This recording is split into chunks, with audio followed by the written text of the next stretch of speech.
This is Ahval Online, meeting point of accurate news and free comment on the current affairs of Turkey. Welcome to our podcast series.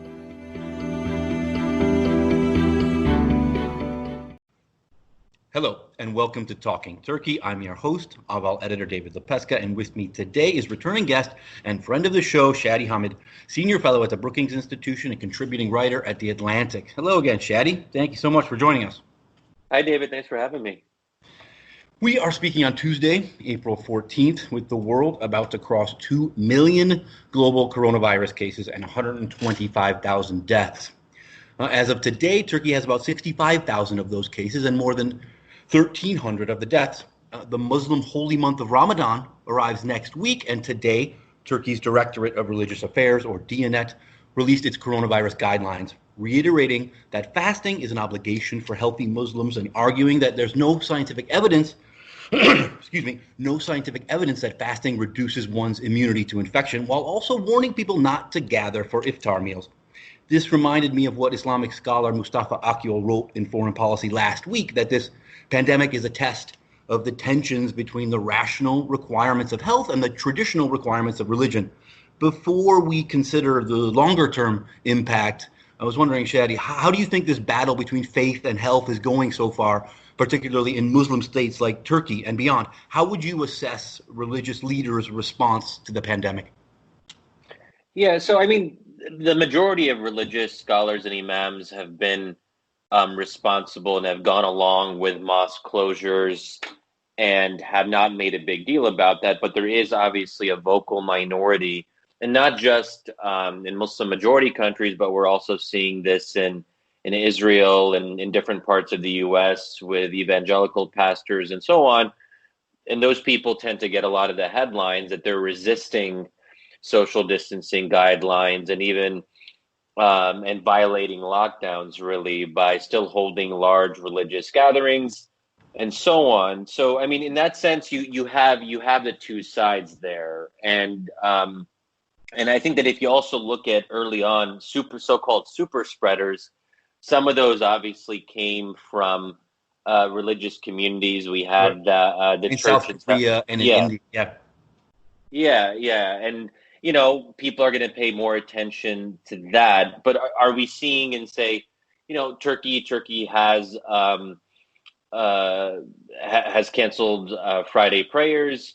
And that doesn't, some obviously are uncomfortable with that, but we're not seeing some kind of mass resistance to that. So that tells us something, that by and large, most imams and most Muslims themselves they might have issues and objections. And I think that generally speaking, Muslims are to some degree uncomfortable with the idea of suspending Friday prayer, because that really, for most people, that hasn't happened in their lifetimes, unless I suppose you were alive for the Spanish flu in certain parts of the world.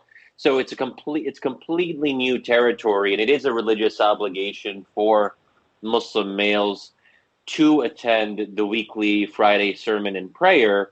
So in that sense, it's dealing with not just an optional thing that's preferable, but something that most practicing Muslims consider to be a kind of keystone of their faith. So that's what makes it, I think, unusually challenging. But in Islam and traditional Islamic thought and scholarship, there is always this emphasis on the preservation of life as being one of the objectives of the Sharia. So that's generally how people justify suspending communal prayers, because ultimately, if there's an imminent risk of life lost, then Islamic law generally prioritizes the preservation and protection of life. And in Islamic jurisprudence, there's also this idea that usually hypothetical, because it doesn't happen in real life, but scholars have talked about, if you're starving, say in a desert, and the only thing that's available for you to eat is pork, it becomes permissible for you to eat pork if that is what will keep you alive and prevent you from dying. Interesting that you say that, calling Muslims out to mosques for Friday prayers. A trio of conservative Muslim scholars in the UK argued in a March 17 fatwa, so almost a month ago now, that protecting the faith was more important than protecting oneself. And it was like positions like this that prodded Ahval columnist and Islamic scholar Gökhan Bachik to envision a possible secular moment in the wake of the corona crisis as people question their commitment to a sometimes irrational faith. A piece in The Economist a few days ago said the pandemic was really revealing religious fissures and that worshipers have been suspending rites previously seen as vital. I'm wondering, have you seen any signs of such a shift toward secularism? In a recent tweet, you said religion has never been more essential than it is today. Yeah, and it's interesting because in that tweet, I got some interesting pushback from some folks, including a Jewish religious scholar, whose impression was the exact opposite. He said something like, religion has never seemed so non-essential. So it's really interesting. We're at this profound moment, and it's producing two diametrically opposed responses. So you're seeing the emergence of two camps really on this particular question. Obviously, we're very early on, and if there's anything that people are bad at, it's predictions. But I think that my view on this is in times of crisis, and especially in times when suffering and particularly death are closer to us, and I think all of us are aware of people who either have COVID, got COVID, and suffered, and it was scary for them, or people who were actually hospitalized or, God forbid, even passed. So in that sense, we're not talking about some hypothetical thing of people far away.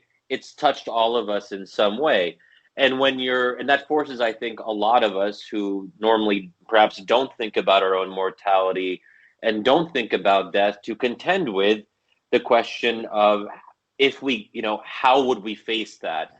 And I think in those times, religion does become more important. It does become essential because religion speaks to those ultimate questions of life and death. And it, not to kind of fall into the cliche of what religion does, but, it does offer comfort. And I don't think there's anything wrong with saying that religion gives people comfort when they most need it. That's a good thing about religion and not something to kind of dismiss as, oh, people are clinging to irrationality because that's what they need to get through life. In some ways, that's precisely why people like and need religion. So I think that's one way of looking at it. And I'm more inclined to that interpretation that we need meaning. We need a sense of something that is beyond ourselves, and religion can speak to that, right? Then there is the other view that how could God allow this to happen? And this is the sort of classic question of theodicy, or the problem of evil. Why does God allow evil in this world? Why does God, quote unquote, allow mass suffering? So if you focus on that side of it, people would say, well, why should hundreds of thousands of people die needlessly? And I guess needlessly is the controversial word there. But if that were the case, then how many religious people would there have been after the Spanish flu or after the Holocaust, Exactly. Yeah. So in that sense, there is actually a long-standing Islamic scholarship on plagues, because those were actually quite common in pre-modern times. Mm-hmm. And we have the plagues are discussed in the Quran. Prophet Muhammad in various hadith has addressed the question of plagues as well. So it's not a new thing. So I think when people are saying, well, oh, how could God possibly allow this? They're forgetting that this is a question that believers have had to deal with since the dawn of time, and they have found ways of getting past it, and it hasn't necessarily led people to give up faith. Although you could argue that in the case of European Christianity, that with the various religious wars over centuries, that did ultimately contribute to secularization and the Enlightenment, where people were saying, we've been killing each other over religion for centuries at great loss of life, and that did lead some, many Europeans to question the supremacy of religious thought and religious leadership. So, you do see different examples, but if you're looking at the broader sweep of history, plagues don't necessarily make people make people into atheists. I don't think that will happen today either. On that topic of giving up faith, you wrote about Turkish President Erdoğan in The Atlantic just after his narrow April 2017 referendum victory cemented his enhanced presidential position. You argue that Erdoğan is that rare, charismatic leader able to overcome strong institutions and internal threats and remake a country.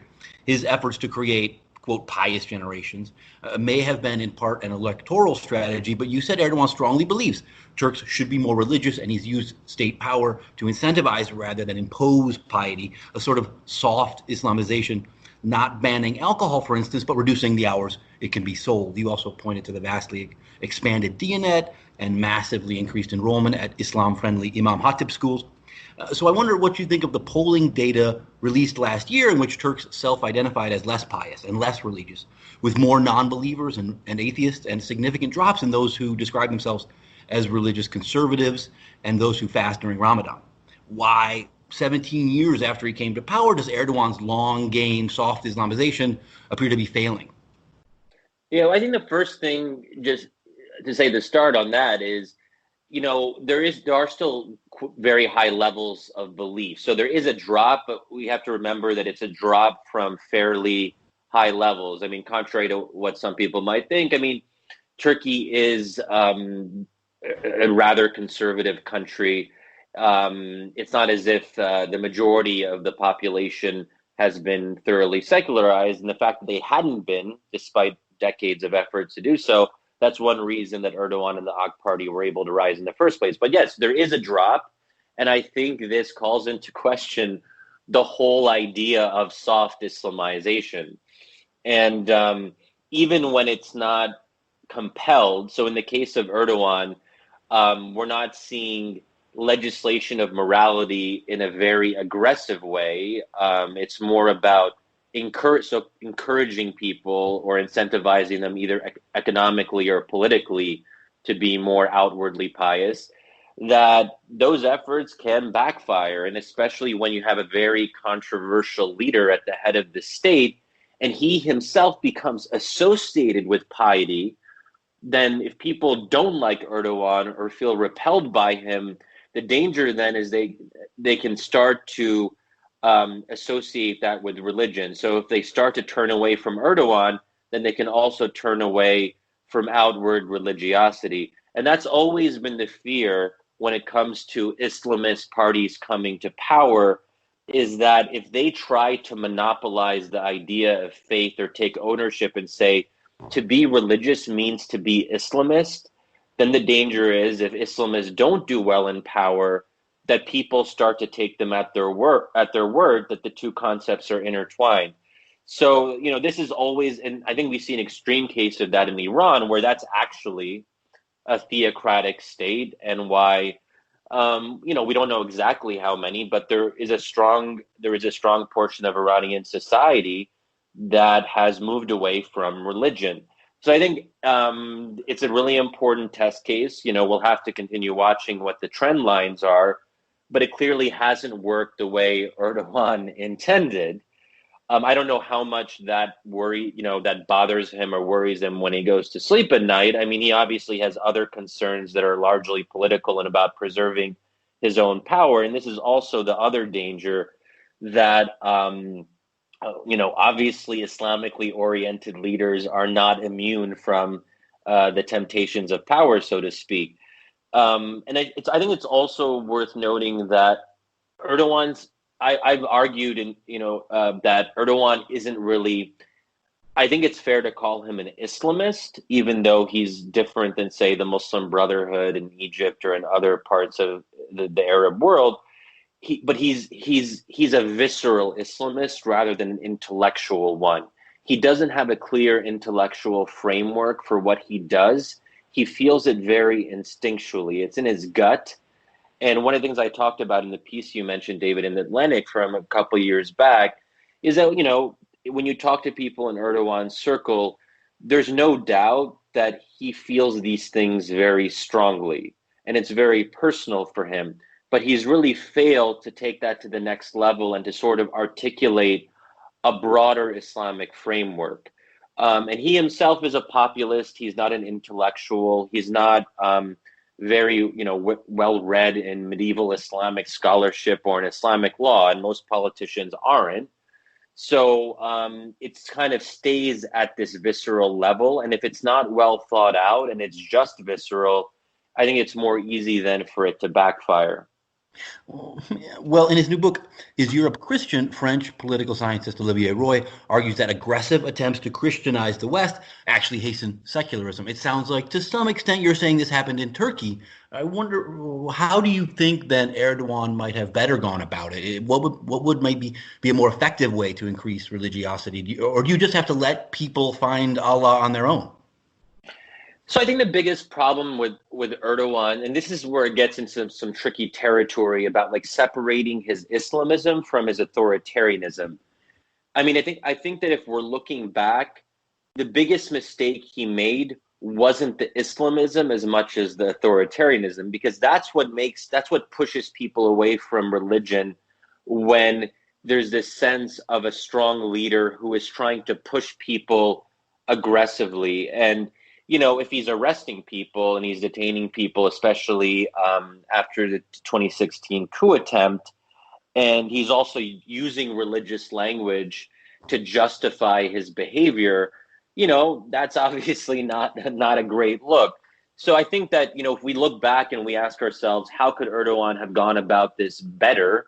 I think the most obvious answer is he shouldn't have become as authoritarian as he became, because, if he was still insisting on procedural democracy and respecting at least some democratic norms, then you have less of the issue where people are tying authoritarian behavior to Islam, right?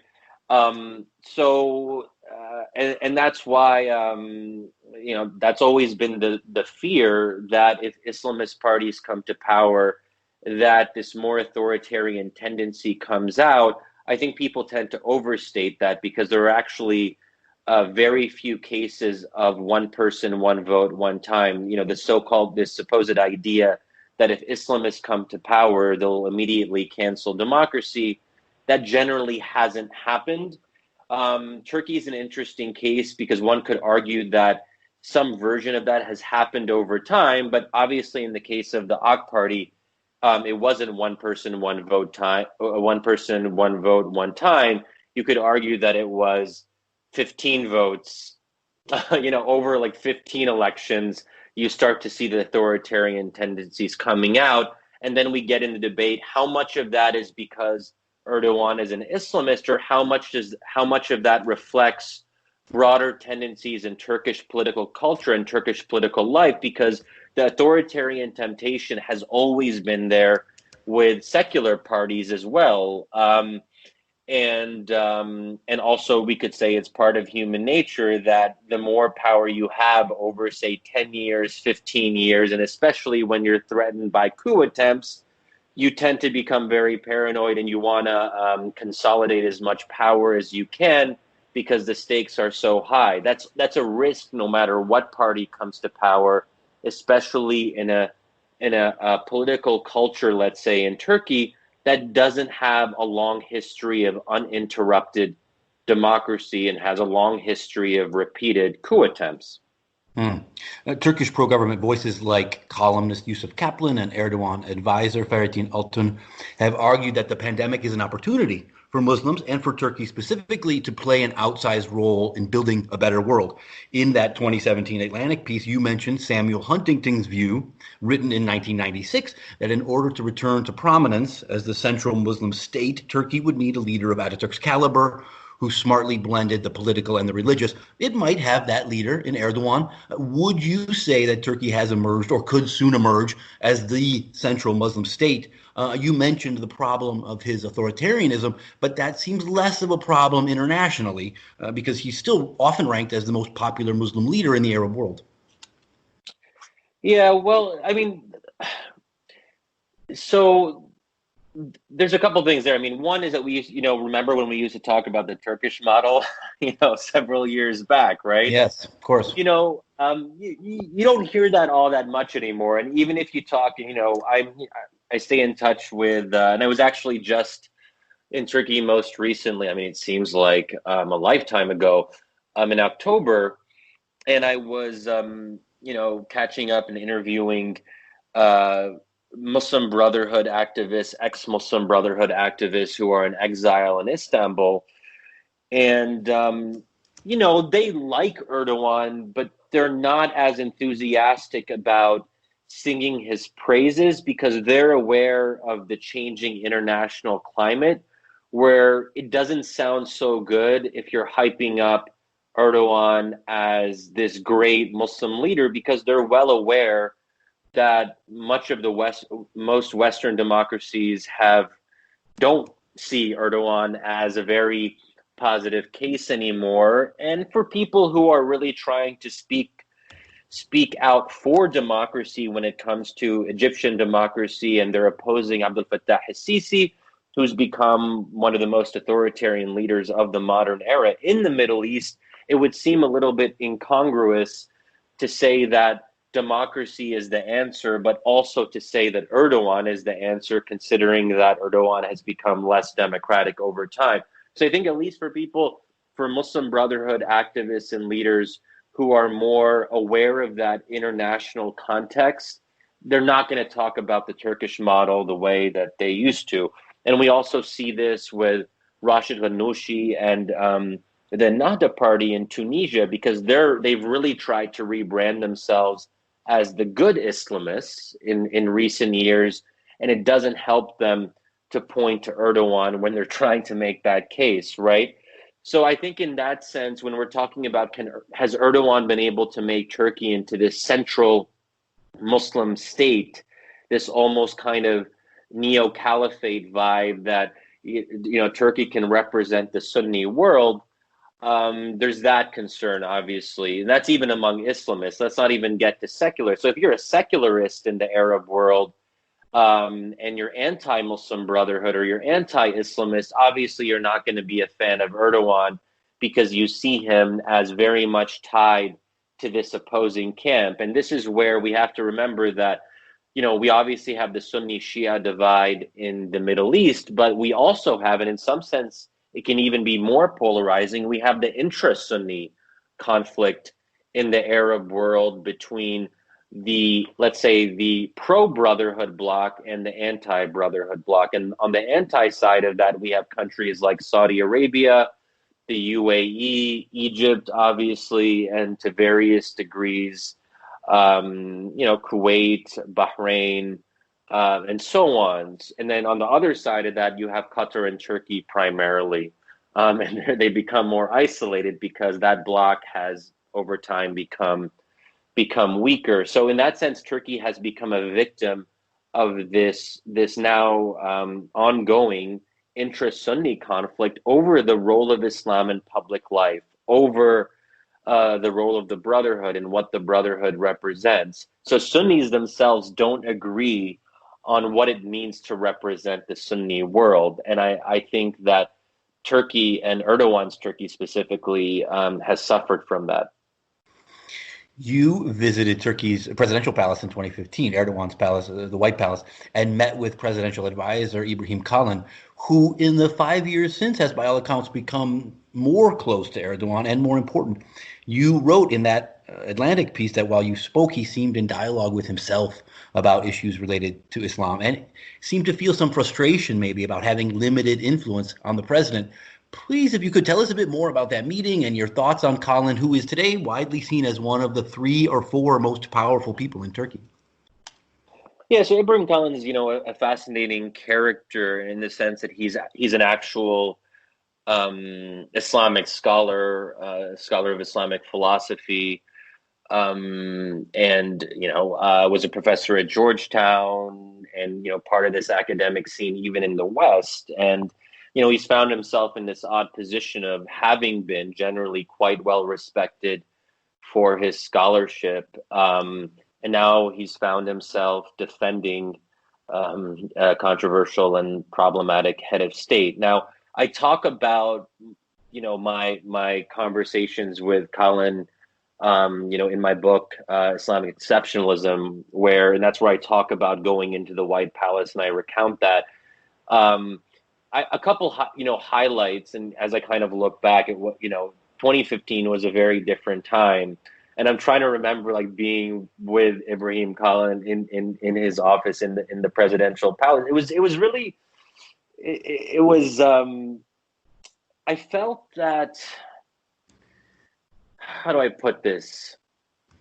I mean, he opened up, and I think he was being quite frank, and not all of it was on the record, but even the parts that were on the record, you get a sense, as you said, David, that he was in dialogue with himself, and that he almost like wondered, I think he was almost like wondering out loud about like the different courses his life could have taken. He could have stayed an academic. He could have focused on, writing books about different aspects of Islamic philosophy. And that could have been a completely different life for him. But I think you become invested in someone. And after you spend several years with more than several years. I mean, Colin has been at Erdogan's side to one degree or another for quite some time. It's hard to let go of that because your own reputation has become so closely tied to that. So let's say Colin decides to leave Erdogan and go back into academia. He's always going to be remembered as, and there are debates about how powerful he is and how much influence he actually has over Erdogan. And I think that, he even conveyed this to me at the time, that it was sort of like how some Trump advisors talk about Trump. Sometimes you just got to let Erdogan be Erdogan, and there's only so much you can do. And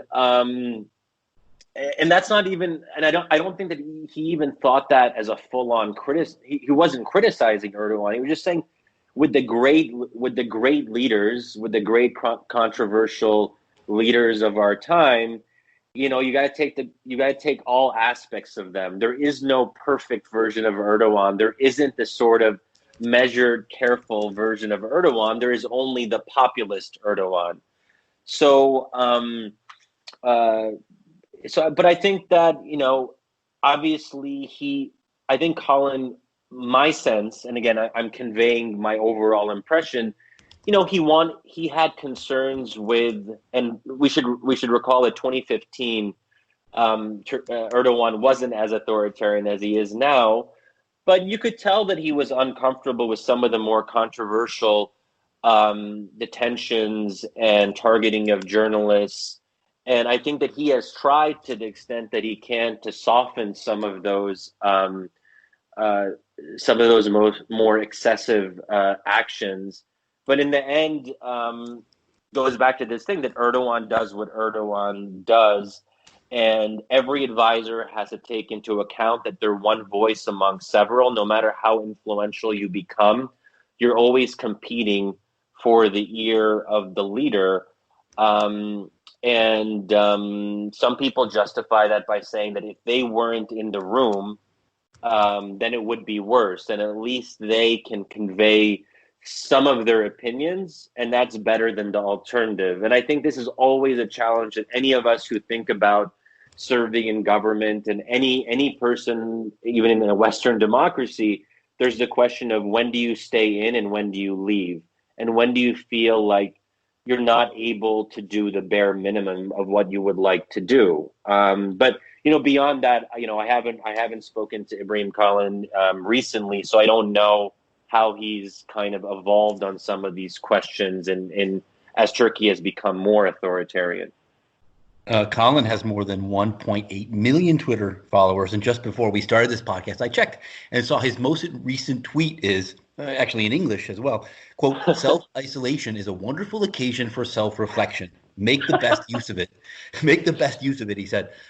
He has a point, was my thought, but it's not easy to do when death and disease are literally stalking us as we cower in our homes.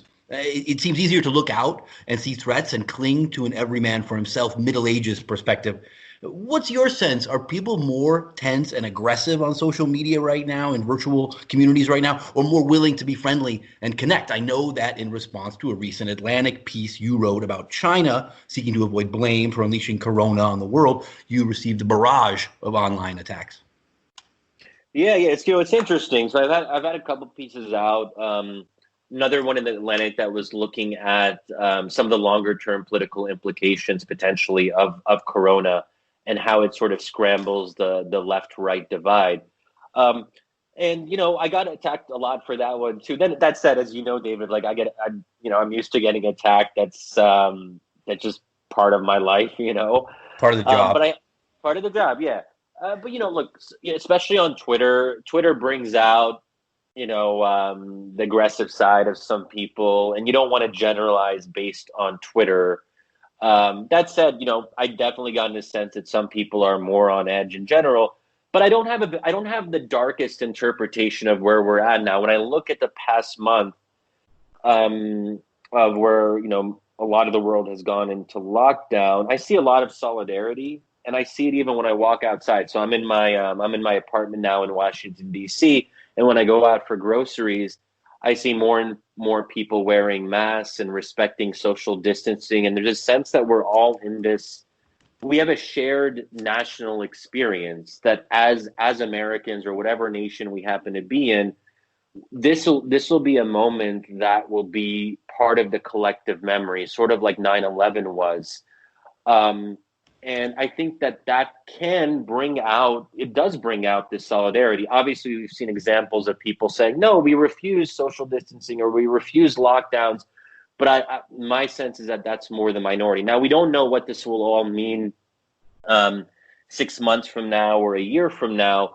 But I'll just say personally for myself, you mentioned Ibrahim Collins' tweet about this is a time for self-reflection. I actually, sympathize with that because I have found that, at least for me, I've had more time to read things I otherwise wouldn't read. Even when it comes to reflecting on the role of religion, and I'm thinking more about what does religion have to say about, as we talked about earlier, about pandemics and suffering. And it allows you to engage with questions that in the kind of everyday tumult of life in the normal era, the pre-corona era, it just wouldn't be there. But now we're kind of forced to contend with these things. That said, it comes to like individual idiosyncrasies. Not everyone is kind of down to just kind of stay holed up in their apartment and to kind of read the Quran and to reflect on, Islamic philosophy. So it just kind of depends what kind of person you are. But I think, at the very least, we should all try to read more, think more, reflect more, and to be less willing to attack our fellow compatriots on Twitter, because you know what? Twitter seems so small. I mean, some of these debates that we get so worked up over, there's a smallness to them that I feel, at least.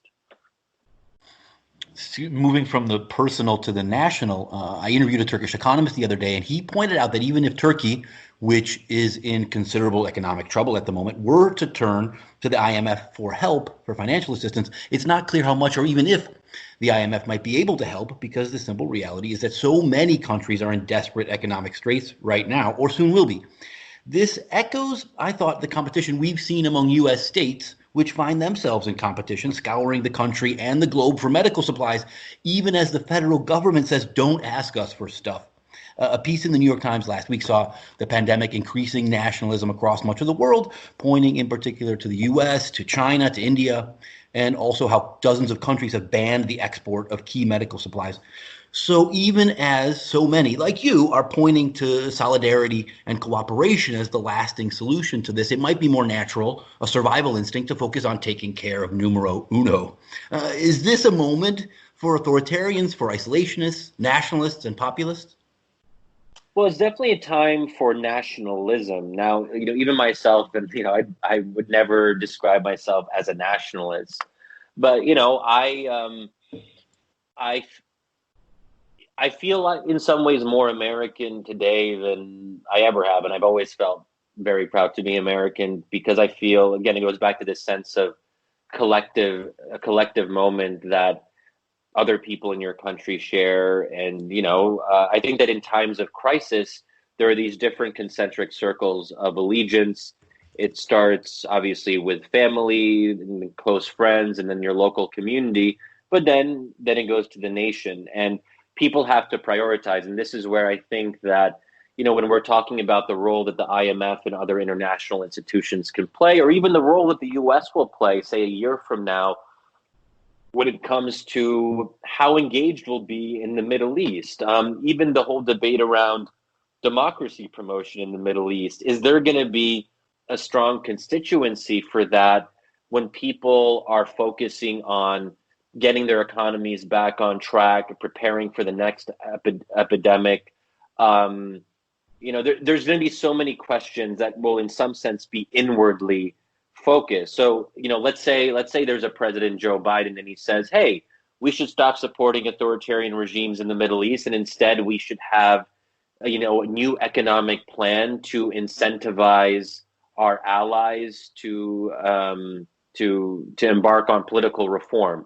I mean, is that where anyone's head is going to be? I mean, I hope so, as someone who thinks that these questions are still important, but it's going to be more challenging, I think, to make that case. And then there's also the issue that you sort of alluded to, David, that authoritarians themselves are, and they already are actually, using this moment to try to consolidate power and to sweep up more authority and to kind of have the power of decree and so on. We see this in the case of the EU. Hungary is going to become a challenging case. Will the EU be willing to really draw a red line, a quote unquote red line, when it comes to how far Hungary will go on this path towards perhaps full-blown authoritarianism? But also, one concern I have when it comes to countries like, and they're doing it for the right reasons, Saudi Arabia, others who are regulating religious space. Most Middle Eastern countries are using executive power to regulate mosques, closing down mosques on the correct, in my view, of course, correct pretext of public safety. But what happens if governments kind of continue, obviously not to the same degree, but trying to more aggressively control mosques? And it's, of course, in most of the Middle East, there are already considerable restrictions on mosques, and mosques are very dependent on the central government. And in many countries, imams have to clear their Friday sermons with the authorities. But it could continue moving in this direction of normalizing this very top-down, heavy-handed approach to religious space. And I think we have to be, that's one concern that I have. And will people be paying attention to that a year from now? I don't know, but I certainly hope so. You mentioned how this has aided authoritarians. Some analysts have begun to make the historical comparison between today and the years after the Spanish flu swept the globe about a century ago. Rising nationalism and xenophobia, halted globalization and increasing protectionism. Of course, the Great Depression led to widespread political instability and rising authoritarian states, particularly Italy and Germany. Back then, the end result was, of course, World War II. What do you think of this comparison? Have we put all that behind us? Is that something that we could be headed towards again if this continues, say, another 3, 4, 6, 8 months? Well, I think we'll certainly have more great power conflict. So I think U.S., China, it's unlikely that is going to be the most cooperative relationship going forward, because I think a lot of us realize that China, in part because of how it dealt with this virus early on, has contributed to this global instability. In that here's an authoritarian regime. The Chinese Communist Party was suppressing information in the crucial early weeks. Wuhan didn't go into lockdown until many weeks after the first cases were reported, and that allowed millions of people to go in and out of Wuhan and ultimately outside of China in very damaging ways. So, there are these questions about the Chinese authorities and the fact that they have imperiled the safety of our communities throughout the world. And that's That's an argument that I'm sympathetic to, that I've written about, but I think others will be willing to take it even further about, really trying to sever the relationship in various ways, including lessening our dependence on China, when it comes to trade and so on. So that's going to be an ongoing debate. Now, will that lead to military confrontation? I don't think so. I don't think that there's an eagerness for that. People might have strong rhetoric, but when it actually, when push comes to shove, I don't think that's very likely. But if we're talking about war in the Middle East, that's a different conversation. I think what we're seeing there is the Yemen war actually is becoming worse in some ways, and you have warlords and local leaders who are using this moment to push their advantage against their adversaries. We see some of this in Libya as well. So for a lot of us, the world seems like it's stopped. Politics seems like it's normal politics seems like it's stopped, right? But when we go into these conflict areas, we find that wars do actually continue. And, and that's, I think, a very scary thing. So, but does that affect the U.S.? No, but does it affect the Middle East? Yes. And I think this is where, a lot of bets are off when it comes to the future of the Middle East. Now, the Middle East was already very unstable and already very conflict-ridden. There were already several ongoing civil wars. So I think it's going to be hard to make the case to American or Western observers and for us to say to them, hey, look, the Middle East is actually becoming worse, because they're likely to respond and say, well, hey, wasn't it already really bad anyway? So we're also talking about degrees of badness in a context like the Middle East.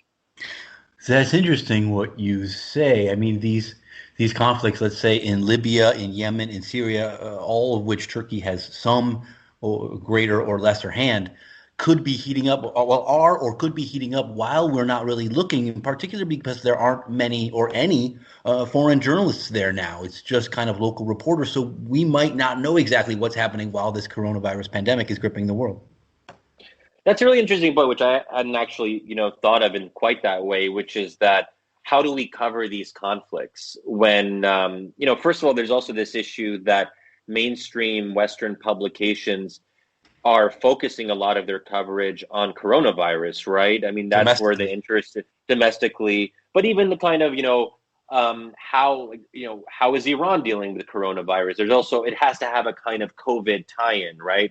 But if you're just trying to write an article about the state of the Libyan civil war, there's just less of a readership. Editors are less interested in commissioning those pieces and paying for those pieces. But also from a logistical standpoint, journalists are going to be, are not going to be going into conflict zones as much, especially if there's a coronavirus outbreak. And obviously in the case of Libya or Yemen or Syria, that's probably not the best place to kind of get coronavirus, right?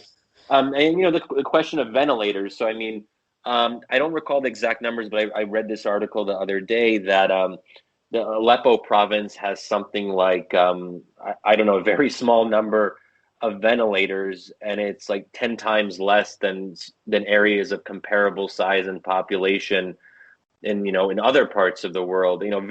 So if there's a coronavirus outbreak, we have health structures that are completely unable, and of course some of this is just a product of civil war, that if hospitals have been bombed and you only have, say, a third or half of the hospitals are working in the first place, and you have a very weak healthcare and you don't have good equipment. If you have a massive coronavirus outbreak, you're going to have very high mortality rates, well above the 1% to 3% that we're seeing in various Western countries. Wow, it's been a pleasure talking. Thanks so much, Shadi Hamid of the Brookings Institution. Thanks again. Yeah, my pleasure, David. Good to be with you.